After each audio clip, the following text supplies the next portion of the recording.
I was humming a melody I had no reason left to write down, an old habit from 40 years of songwriting, when my son called to tell me I wouldn't be needed at the festival performance where my daughter-in-law was debuting her reimagined version of my own song. I remember stopping mid-hum, my hand still resting on the piano keys, right before his explanation rearranged the entire shape of that phone call. I had no idea that within the same conversation, I would also learn that her press materials described this song as one she'd personally found and completely reinvented, with no mention of who actually wrote it, and that within the following week I would send a single formal letter through my attorney, revoking a licensing agreement I had signed 18 months earlier, one that would pull our song out of her hands permanently.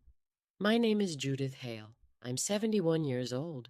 I spent 40 years writing songs and playing session piano, the kind of career that teaches you to hear a single wrong note from across a crowded room, and teaches you, too, that a song separated from its actual authorship eventually just becomes a rumor about where a melody came from.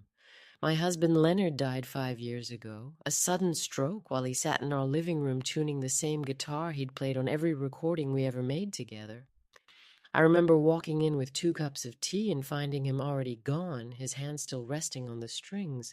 Grief that arrives in the middle of something so ordinary teaches you something particular. It teaches you that silence in a house that used to hold constant music becomes almost unbearable, and that you learn, slowly, to fill it again anyway, because the alternative is letting the quiet win completely. Leonard and I built our life together slowly, the unglamorous way most honest things get built.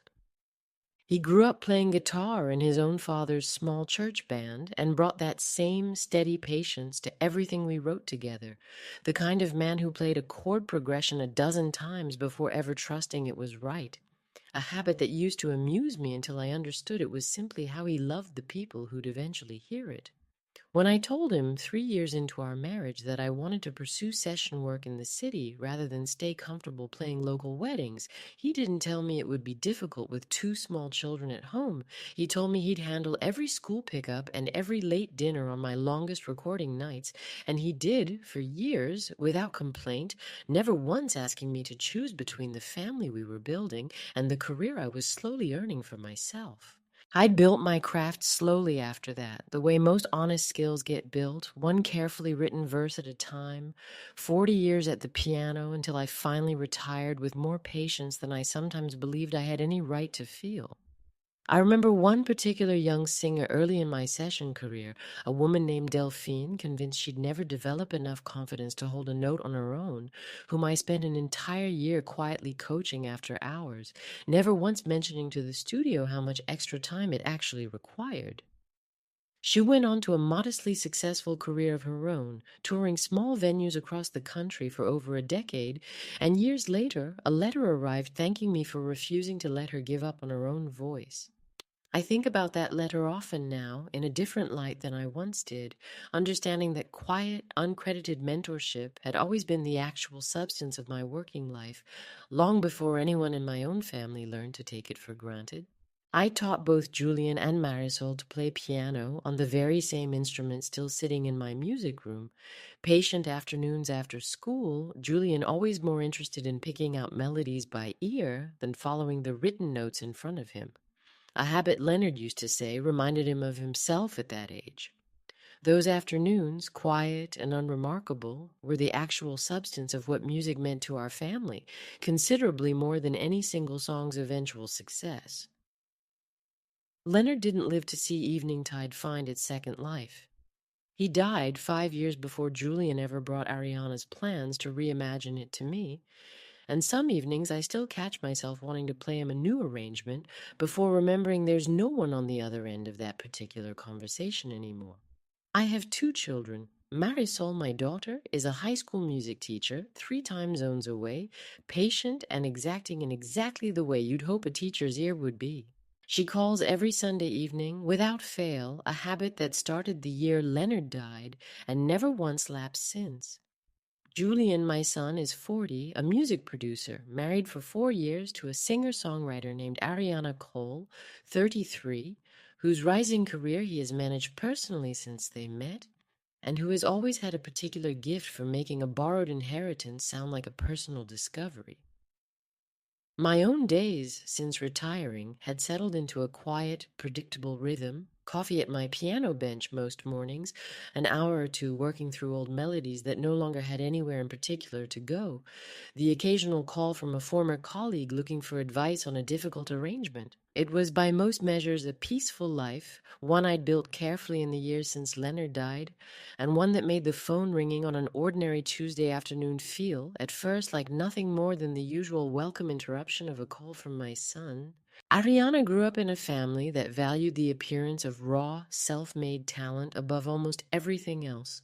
The kind of household where admitting you'd learned something from someone else was treated as a quiet confession of weakness. I don't say that to excuse what eventually happened. I say it because understanding where someone's hunger for sole authorship comes from doesn't mean you're obligated to keep feeding that hunger forever, especially once feeding it starts costing you the only song that still carries your husband's actual voice. She told me a story once, early in her relationship with Julian, back when we still spoke easily and often, about her own father's insistence that she taught herself guitar entirely alone, never once acknowledging the years of lessons her own mother had quietly paid for out of a separate account he didn't know about.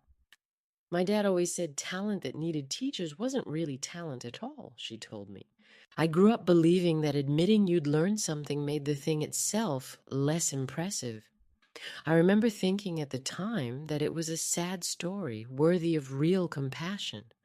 I didn't yet understand that she had built an entire artistic identity around controlling every narrative she touched, and that I would eventually become the inconvenient truth that particular control required erasing. Julian met Ariana at a small showcase 4 years ago, where she was performing her own original material to a nearly empty room, and I remember the first time he brought her by my house, watching her admire the framed photographs of Leonard's old recording sessions with what seemed at the time like genuine reverence for the craft itself.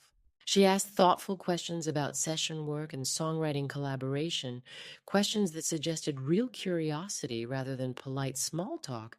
And I remember thinking, watching that first visit, how naturally she seemed to fit into a family that valued songs being written honestly rather than simply performed well. I would think about that first visit considerably more, in a different light, once I understood how much of that early curiosity had eventually curdled into something closer to narrative control.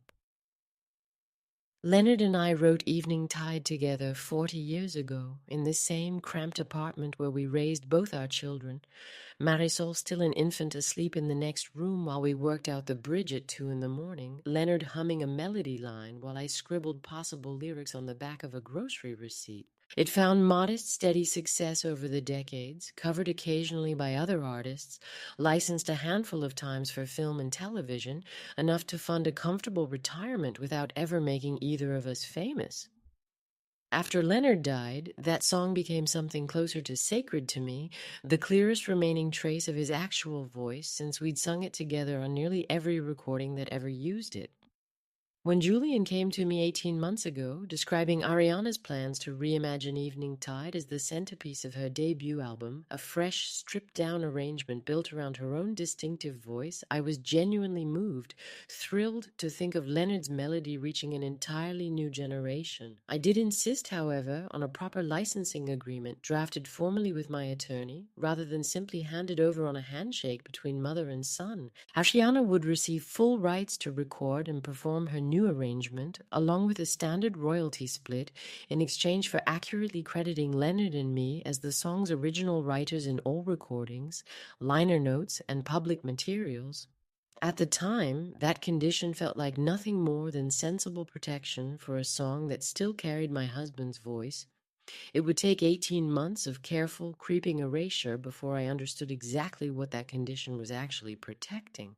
Before signing anything, I met with my attorney, a sharp, longtime family friend named Renata Cruz, who had helped Leonard and me register the song's original copyright decades earlier.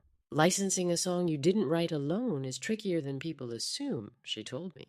The credit itself has value independent of the royalties, and that value depends entirely on the story people believe about where the melody came from. Protect the story as carefully as you protect the percentage. I thanked her and left her office determined to follow that advice completely. Julian and Ariana signed the agreement together at Renata's small conference table, Ariana reading every page carefully before asking, almost shyly, if she could hear the original recording one more time before committing to anything. I played it for them both on my own piano that afternoon, Leonard's voice still clear on the old cassette we'd transferred years earlier, and I watched Ariana's face soften in a way that felt, at the time, like genuine reverence for the song's actual history. I want you to actually understand what this protects, I told her. Not just the melody, the whole story behind it. She promised she understood completely, and I believed her, having no reason at the time to imagine that promise wouldn't eventually be tested by her own growing career. I sat in on one of the actual recording sessions myself, invited by Julian to offer input on the arrangement, and I remember watching Ariana work through the melody for hours, genuinely respectful of the original chord structure, asking careful questions about how Leonard and I had originally phrased certain lines. She recorded 3 different takes of the bridge that afternoon, each one slightly more restrained than the last, until she landed on something that felt, to my own ear, like a genuine tribute rather than a departure. I left that session feeling more hopeful about the whole project than I had at any point since Leonard died.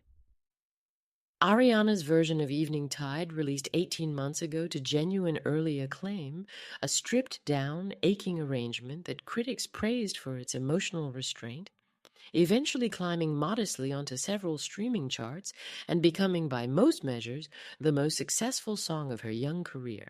For the first few months, everything felt like exactly what I'd hoped it would be.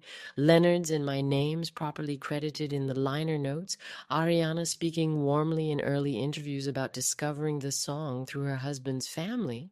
The first time I noticed the story beginning to shift was during a national radio interview 6 months in, when Ariana described finding the song in an old box of family cassette tapes and knowing immediately she had to completely reinvent it for a modern audience, framing the discovery itself as a kind of creative genesis without ever mentioning that the song's actual writers were sitting in the audience of half the shows where she performed it. I listened to that interview twice in my own kitchen, searching for even a passing acknowledgement beyond a vague nod to family history, and found none. The second incident happened at a family dinner when a music journalist friend of Julian's, meeting me for the first time, complimented the arrangement extensively, asking Ariana how she'd found such a haunting original melody. Ariana answered before I could clarify anything, describing months of her own experimentation with the song's structure, stripping it down until she'd found what she called its true emotional core. I corrected the record gently that time, mentioning simply that the melody itself had come entirely from my husband and me, unchanged from the original recording. Ariana laughed it off smoothly, telling the journalist that I was being modest, that her arrangement really was its own creative achievement, and the conversation moved on before I could clarify further. The third incident happened on Ariana's own social media account, a beautifully produced video of her performing an acoustic version of the song. Soft candlelight and a slow, deliberate zoom on her hands. The caption describing her journey discovering a forgotten melody and giving it new life for a new generation. My name and Leonard's appeared nowhere in that caption, nor did any mention of the song's actual 40-year history. The post received thousands of admiring comments about Ariana's songwriting instincts, several specifically praising her for the song's original composition. I read those comments more than once, searching for even a passing acknowledgement, and found none. The fourth incident happened when Ariana began describing the song, in interviews for major music publications, as a piece she and Julian had developed together in the studio, workshopping the arrangement until it became something entirely their own creation. I read one such interview twice, struck by how confidently she described a development process that had simply never happened, the melody fully written and recorded decades before Julian ever ran his own studio session. I mentioned to Julian gently that I found the growing distance from the song's actual authorship increasingly uncomfortable. He told me Ariana simply had a flair for describing her creative process, and that surely it didn't really matter exactly how she framed a detail that small. The fifth incident happened during a planning conversation for the album's anniversary tour. Sitting around Julian and Ariana's kitchen table with a set list and press schedule spread between us, when Ariana mentioned, almost as an aside, that she thought it might be cleaner for the tour's narrative if the framing focused entirely on her own artistic journey with the song, rather than getting into the licensing arrangement specifics, since audiences responded better to a clean personal story. Judith, you understand, right? She said, glancing at me with a practiced, reasonable smile. It's not about hiding anything. It's just easier at this point.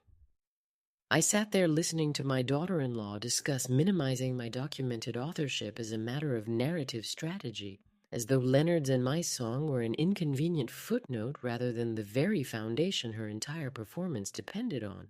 The sixth incident happened when Ariana's own mother, meeting me for the first time at a holiday gathering, mentioned how proud she was watching her daughter build something so impressive entirely through her own musical vision and hard work. She's always had that gift, she said, beaming, for finding something ordinary and turning it into something extraordinary. I said nothing to correct her, the same way I'd said nothing to correct anyone else, though I remember driving home afterward feeling the particular loneliness of being the only person in an entire extended family who actually knew the truth of a story everyone else believed completely. The seventh incident is the one I think about most because it's the one where I should have said something and didn't. It happened when Ariana was booked for a significant national festival performance, and her label's promotional materials described Evening Tide entirely as an original composition from her forthcoming album, with no mention of the song's actual 40-year history at all. I saw the printed festival lineup weeks later, my husband's entire creative legacy reduced to a single generic phrase, a haunting original from a rising songwriter. The eighth incident happened at a small industry awards dinner where Ariana was nominated for a songwriting category despite the song's actual authorship being a matter of public record in the Copyright Office if anyone had cared to look. She accepted a smaller recognition award that evening for her interpretation, thanking her team, her label, and her own creative instincts, never once mentioning the song's actual writer standing in the audience. I sat at a table near the back, applauding along with everyone else, understanding, with a clarity that had been building for a year and a half by that point, exactly how completely the record had been rewritten, and exactly how comfortable everyone around me had become with that rewritten version.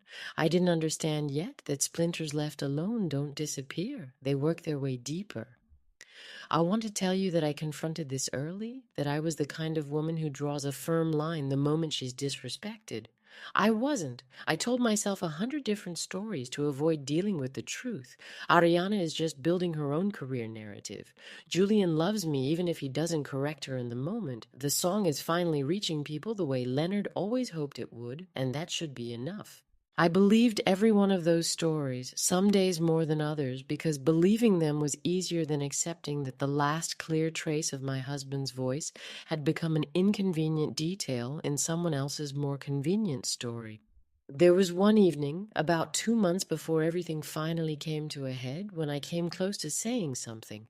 Ariana called to ask whether I'd be comfortable if a magazine profile simply described Evening Tide as a song passed down through family without getting into specifics about who actually wrote it, since she felt the vaguer phrasing made for a cleaner narrative arc in the piece. I sat with the phone in my hand afterward, feeling something rise up in me that felt very close to the surface, very close to finally saying out loud everything I'd swallowed for a year and a half. Then I thought about Julian's happiness, about how much this album had already come to mean to him, about how a fight over credit would only ever complicate something he loved. I agreed to the vague phrasing and told myself one more time that the moment to say something hadn't quite arrived yet. Looking back, I understand now that I was wrong about that. The moment had arrived long before. I simply hadn't been ready to stand inside it yet. Then came the call about the festival. Julian called on an ordinary Tuesday afternoon, his voice carrying a practiced carefulness I recognized immediately, the tone he used whenever he was delivering a message that wasn't entirely his own idea. "Mom," he said, "I wanted to give you a heads up about the festival next month." Ariana and I think it might be simpler if it's just her performing solo without family in the audience. It's a huge platform for her, and we want the moment to feel entirely hers. I stopped humming, my hand still resting on the piano keys. Julian, I said carefully, your father and I wrote that song 40 years ago. What exactly does entirely hers mean in this context? It's not about excluding you, he said. We just want her solo artist narrative to feel uncomplicated for this particular moment. I see, I said. And has the festival's promotional material even mentioned the song's actual history at all? Or is that also part of what needs to feel uncomplicated? There was a brief pause. It's mostly focused on Ariana as an artist right now. We can address the history stuff separately if it comes up. And you don't think 40 years is relevant information for a festival platform this significant? He didn't have a ready answer for that. I didn't argue with him further in that moment. I told him I understood, thanked him for the heads up, and hung up the phone. I sat at my piano for a long time afterward, understanding with a clarity that arrived all at once exactly what I was going to do, though I decided to wait to see how the album's release party 3 nights later unfolded before making any final decision. The release party was held at a small, elegant venue downtown, string lights woven through exposed brick, 40 guests, including music journalists, industry executives, and several of Julian's own colleagues who'd flown in specifically for the occasion. I arrived early, standing quietly near the back of the room out of habit as much as love, the same instinct I'd brought to every one of Leonard's own performances decades earlier. For the first hour, the evening was, in fact, lovely. I spoke with several journalists who remembered the original Evening Tide fondly, genuinely curious about the song's history, and with one of the label executives, a careful woman named Priscilla Vance, who asked, almost as an aside, how the song had actually come together decades ago. I answered honestly, mentioning Leonard and myself in plain, factual terms, and watched Ariana's attention flicker toward us from across the room without quite approaching. For a little while, I let myself believe the whole evening might simply pass without incident. Ariana gave a toast, thanking the label, the musicians, and her own artistic journey, describing Evening Tide as the song she'd found and completely reimagined as her own, a haunting discovery that had shaped the entire direction of her debut album. She gestured warmly at Julian throughout, never once mentioning the song's actual authorship, its 40-year history, or the man whose voice had originally carried it. The guests applauded warmly. I stood near the back of the room, holding a glass of wine, listening to my husband's entire creative legacy reduced to a footnote in someone else's discovery story. I stepped forward slowly from where I'd been standing. The room quieted the way a room quiets when it senses something is about to happen that it hasn't fully decided how to feel about yet. I lifted my own glass, still full. Since we're toasting the people who built this song, I said, my voice calmer than I expected it to be, I'd like to add something to tonight's story, since it seems to have gone missing somewhere along the way. This song was written 40 years ago by my husband Leonard and me in a small apartment where we raised our own children, long before either of us imagined it would end up performed under someone else's discovery story. I paused, letting that land fully before continuing. To the song, I said, that's about to go back to being credited the way it was actually written. The silence that followed was the kind you could have poured into a glass and served alongside the wine. Julian's face went through several expressions in rapid succession, confusion first, then something closer to dawning understanding. Ariana's smile didn't fall so much as it simply stopped existing, replaced by something rigid and pale. Judith, she said quietly, what are you talking about? Near the bar, I saw Priscilla Vance quietly set down her glass, her expression carrying the particular stillness of someone doing rapid calculations about an artist she'd been building a promotional strategy around. I didn't answer the confused murmurs that followed. I set my glass down gently on the nearest table, walked to Julian first, kissed his cheek, told him I loved him and that nothing about tonight changed that, and then I picked up my coat and walked toward the door, past the string lights, past 40 faces that had gone very quiet, very fast. I drove home with the windows down, the cool evening air moving through the car, and I felt something I hadn't expected to feel. Not rage, something quieter and colder than that: clarity.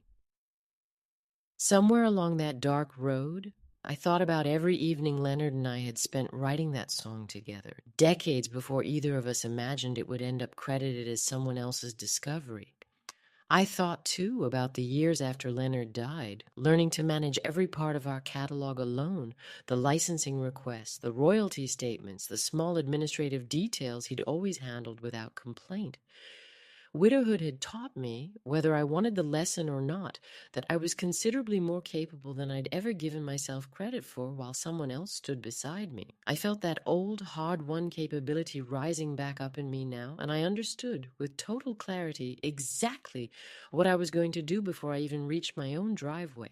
I called my old friend Beatrice before I called anyone else, a woman I'd worked alongside for 2 decades in the same small circle of session musicians, first as a fellow accompanist and later as a trusted collaborator on some of Leonard's own later recordings, needing to hear a voice that understood the craft as deeply as I did. I told her the whole story: 18 months of incidents, the toast, the walk out the door. She listened without interrupting, her own tea going cold in front of her.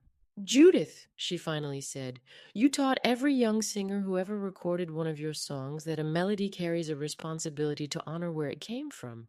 I don't think that principle stops applying just because the singer in question happens to be family." "I keep waiting to feel guilty about what I'm about to do," I told her, "and it isn't coming." "Maybe it isn't coming," Beatrice said, "because there's nothing here to feel guilty about. You didn't abandon your family. You stopped subsidizing your own erasure from it. Those are very different things, no matter how anyone else wants to frame it." "I know," I said. "I think I've known it for a while." I called Marisol that same evening as well, needing to hear a voice that would tell me the truth rather than simply agree with me. I told her the whole story: 18 months of incidents leading up to it, the toast, my own response. She listened without interrupting, and when I finished, she was quiet for a moment. "Mom," she finally said, "you've been letting yourself get smaller for a year and a half so Ariana can feel bigger about a song she didn't write. That's not generosity anymore. That's just a slow kind of disappearing." "I know," I said. "I think I've known it for a while. So what happens next? Are you actually going to revoke the license, or is this still just something you're considering?" "I already know exactly what I'm going to do," I told her. "I just needed to talk it through with someone first." That same evening, I called my attorney, Renata Cruz, who had drafted the original licensing agreement and understood exactly what protection I'd built into it 18 months earlier. I explained the pattern plainly: a year and a half of quiet erasure, the toast, the deliberate exclusion from the festival. "Let me pull up the actual document while we talk, Judith," she said. "The termination language is specific here: repeated public misrepresentation of the song's authorship, sufficient grounds to revoke with the standard notice period. That condition has clearly been met tonight in front of 40 witnesses, which makes this about as clean a termination case as I've seen in years of drafting these agreements." I sat with that fact for a long moment, understanding finally exactly why I'd insisted on that condition in the first place. Those first few days after the party were harder than I expected. I found myself more than once reaching for the phone to call Renata and tell her to hold off, that surely there was some gentler way to make my point without actually revoking the license. I played the original recording of Evening Tide on repeat one entire evening, Leonard's voice steady and warm underneath my own, trying to remind myself exactly what I was protecting before I let the decision go any further.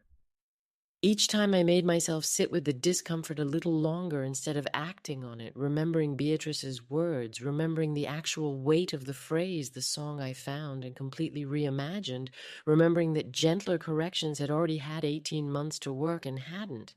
I want to be clear about what I did and did not do because I think it matters. I did not simply demand the song back out of spite.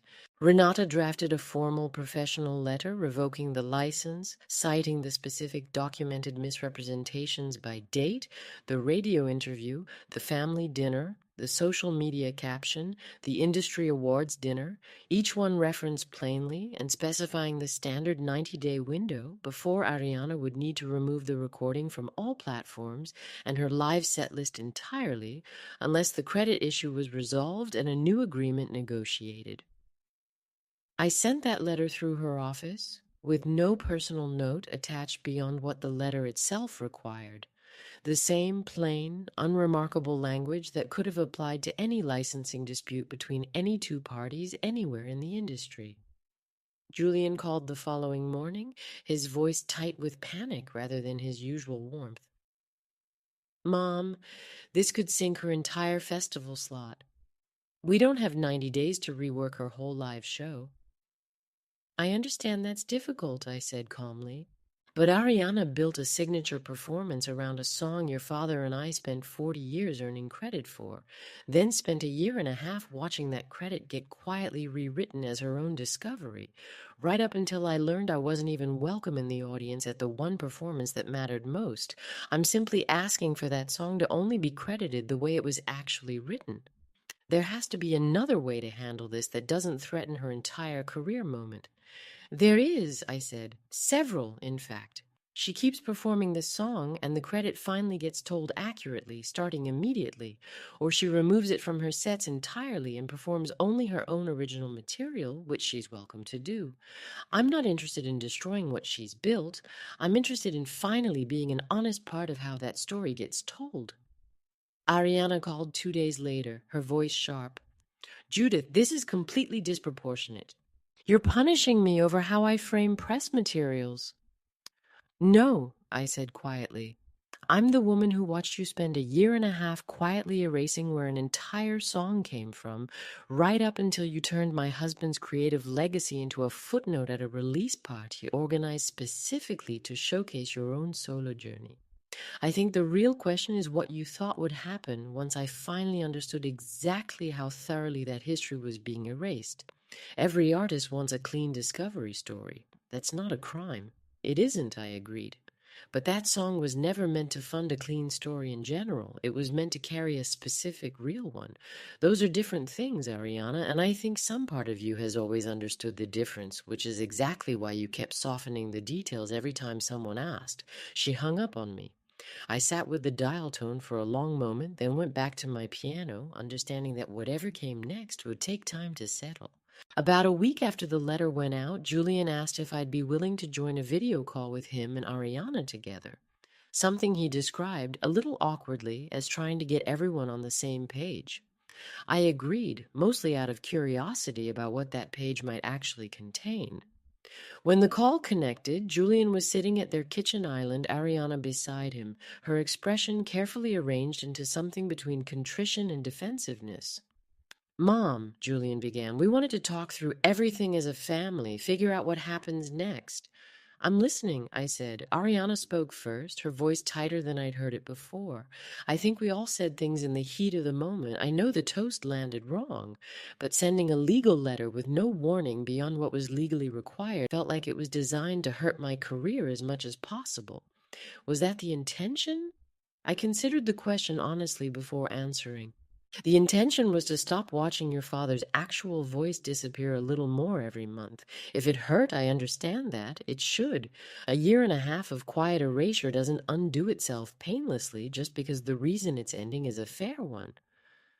"I could lose the whole festival slot if this becomes public before I'm ready," Ariana said, her composure cracking slightly. "Is that really what you wanted?"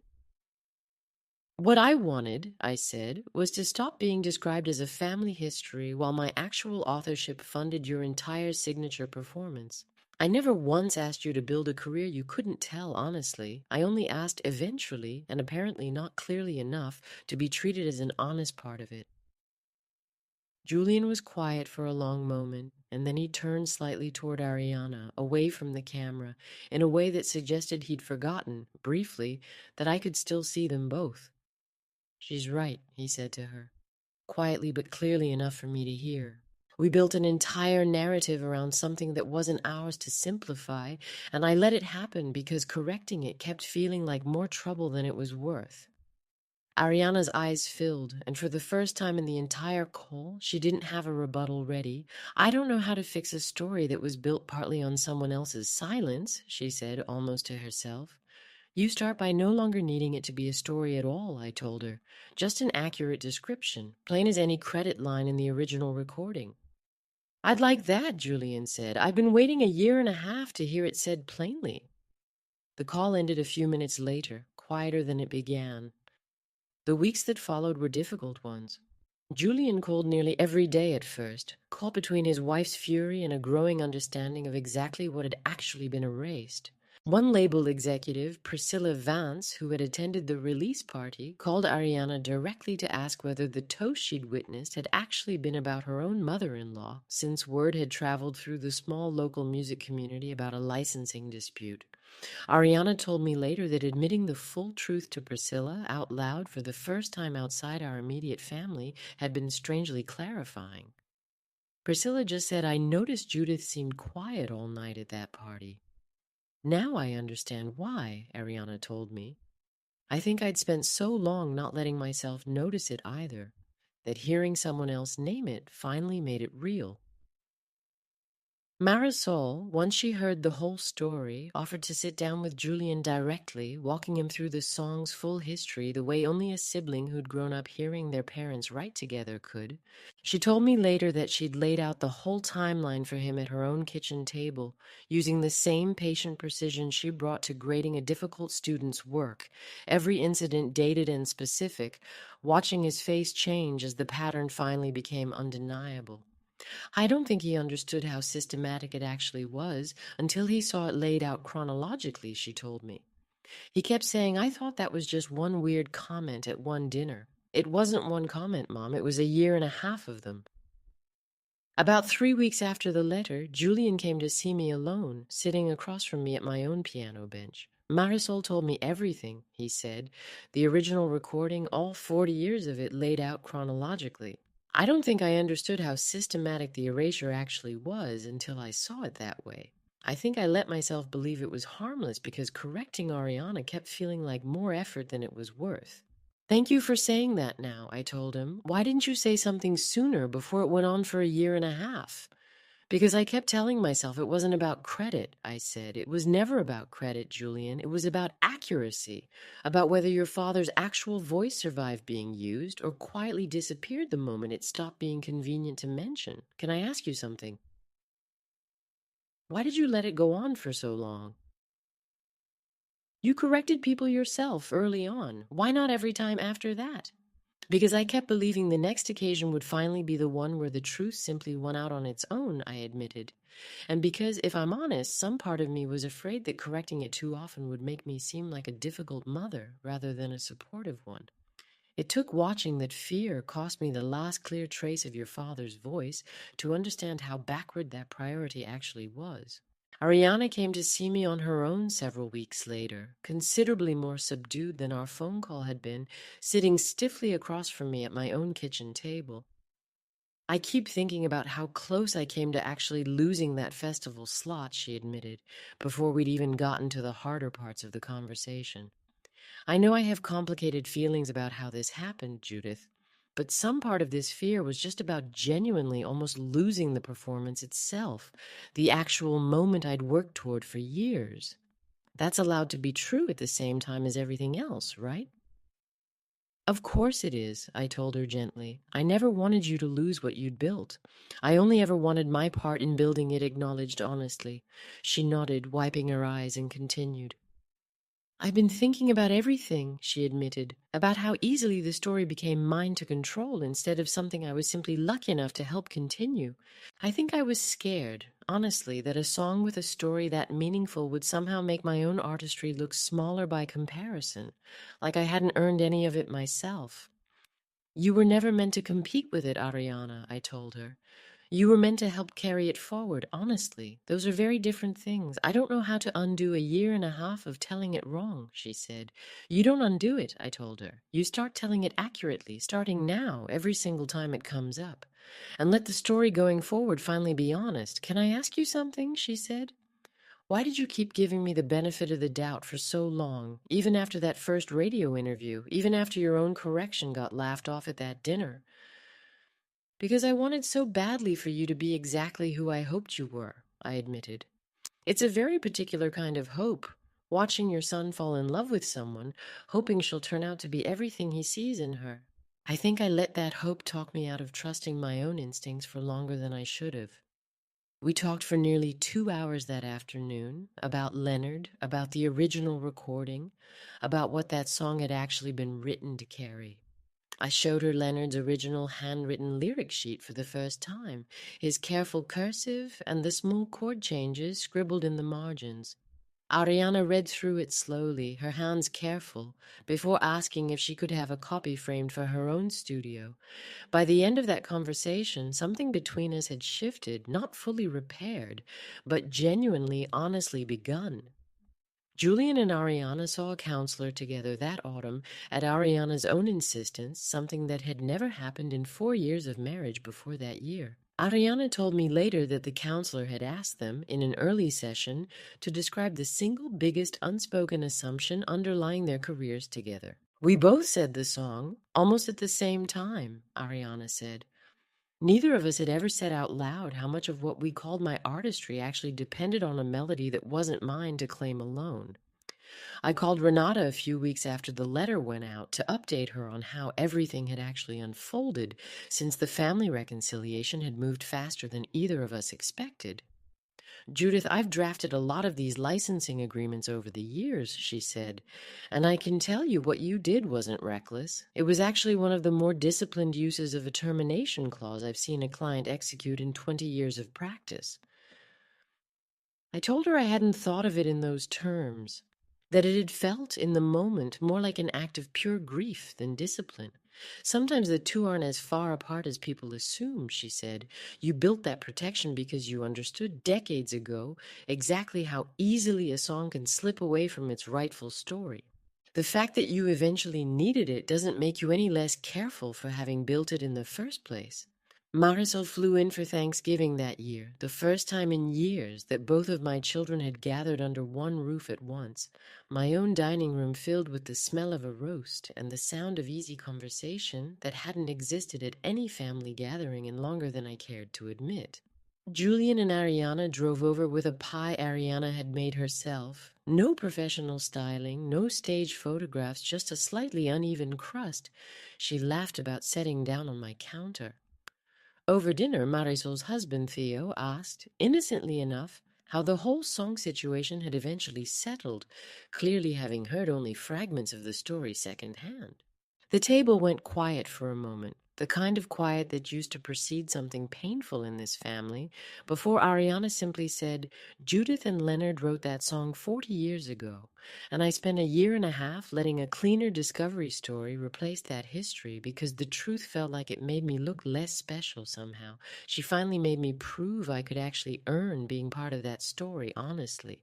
Nobody laughed uncomfortably. Nobody needed the subject changed. Theo, genuinely curious rather than unkind, asked Ariana how it had felt realizing the truth so publicly.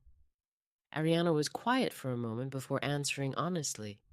Humbling isn't a strong enough word, she said. I think I finally understood what it costs someone else when you let a good discovery story replace an accurate one. I appreciated that she didn't try to soften the admission for the sake of a pleasant holiday table.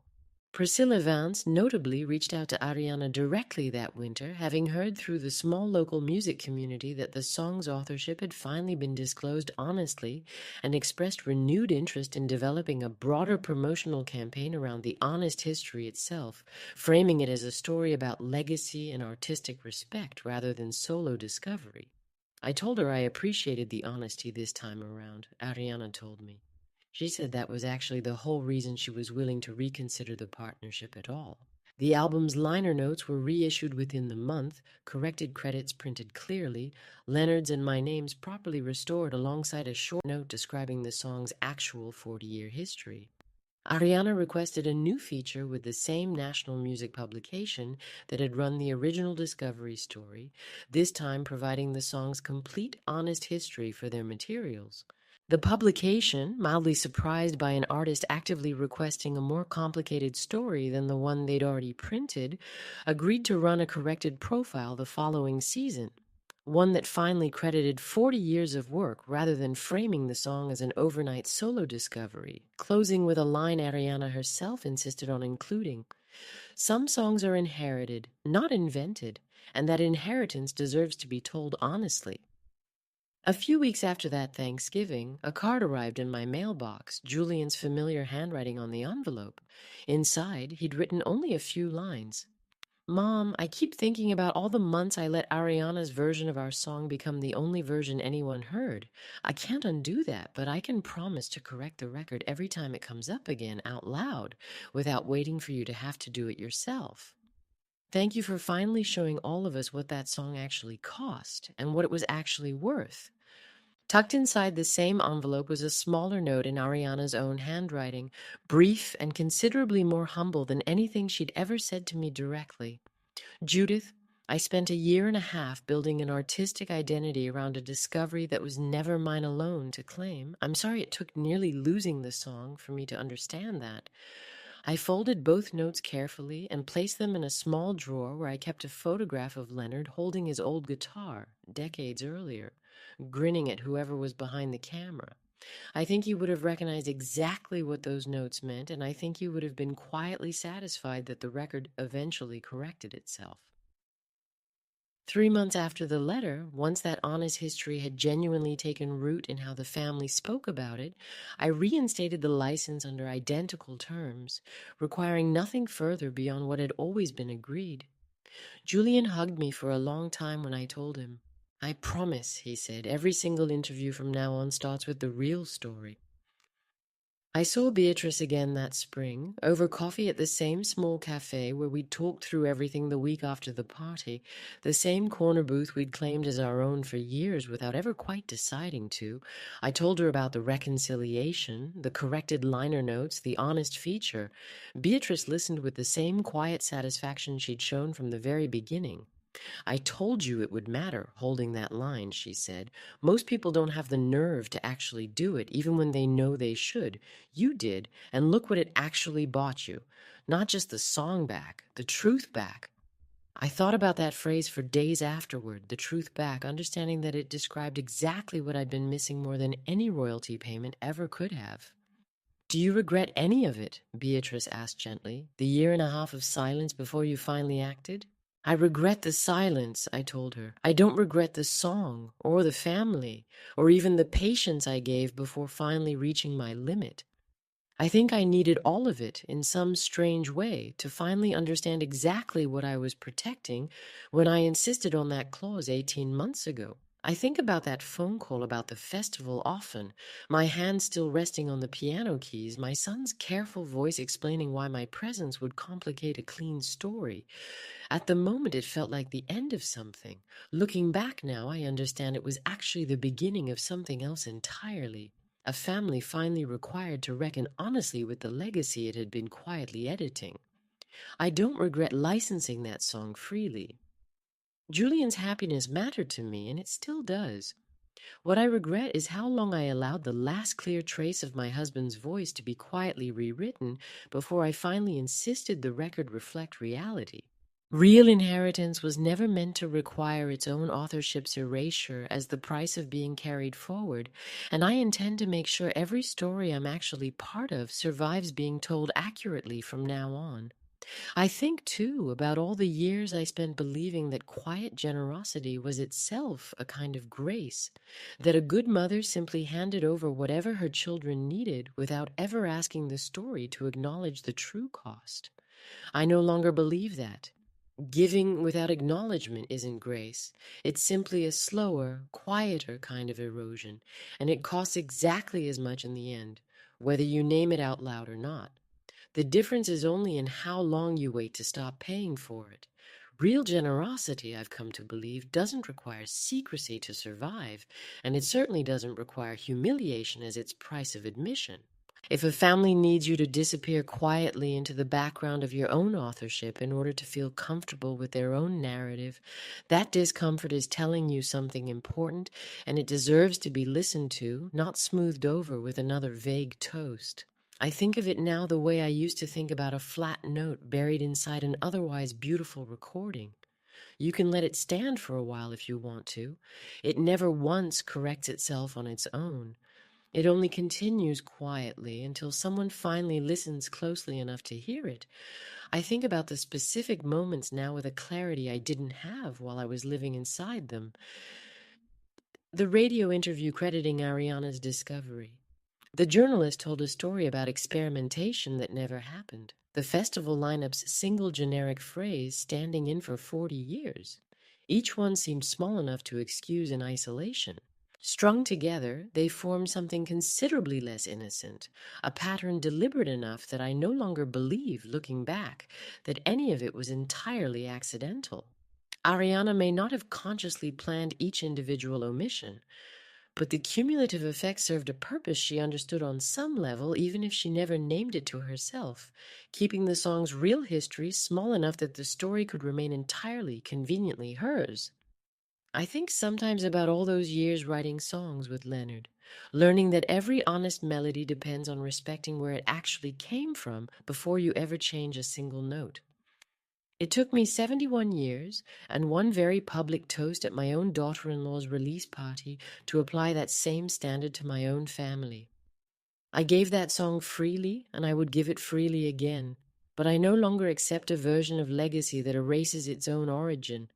If I am the reason a melody survived to be sung again, I intend to remain part of that melody's story, not because I need applause, but because pretending otherwise was never generosity. It was only ever a kindness to someone else's more convenient narrative, purchased at the cost of my own husband's memory. Ariana was nominated for the same industry songwriting category again that year, and this time, when she accepted the smaller recognition award, she spoke plainly about the song's true history, Leonard's name and mine mentioned clearly from the stage for the first time in front of that particular audience. Several colleagues who remembered the previous year's ceremony told Julian afterward how much more genuine her acceptance had felt, though none of them fully understood why until he explained it to them honestly. The album celebrated its next anniversary quietly the following year. Family and close friends only, no press, no festival organizers, no rehearsed toast designed to impress anyone watching. Simple candlelight and a small upright piano borrowed just for the evening. Ariana gave a short, genuinely humble speech that evening, thanking her band, thanking Julian for his production instincts, and then, without any hesitation or vague qualifier, thanking me and Leonard specifically for a song that made her entire career possible at all. She said our names clearly, our actual authorship stated plainly, no vague phrase standing in for the truth. Marisol flew in specially for the occasion, standing near the back of the small crowd with genuine warmth on her face. Beatrice attended as my guest, finally getting to hear the song performed the way it was always meant to be understood. I felt something settle in my chest that had been unsettled for a year and a half. Sometimes people ask me if I'd do anything differently, if given the chance to go back to the day Julian first told me about Ariana's plans to reimagine Evening Tide. Knowing everything I know now, I tell them the truth. I would license that song again, every single time, because Julian's happiness was never the mistake. The mistake was assuming a good melody would naturally protect its own authorship, that 40 years of a marriage folded into 3 verses could survive on its own weight without anyone occasionally insisting it be credited correctly. If I could change one thing, it wouldn't be the license I gave. It would be the year and a half of small corrections I let slide, corrections I mistook again and again for graciousness rather than what they actually were, a slow and quiet surrender of my own husband's memory. I am 71 years old, a widow, a retired songwriter, a mother who still shows up for the people she loves whenever she's needed. But I am no longer a woman who quietly hands over the last clear trace of her husband's voice while watching its true origin get replaced by something more convenient. That particular version of me stayed behind in that beautifully lit venue, along with an untouched glass of wine and a toast about a song she found that nobody in that room will ever quite forget.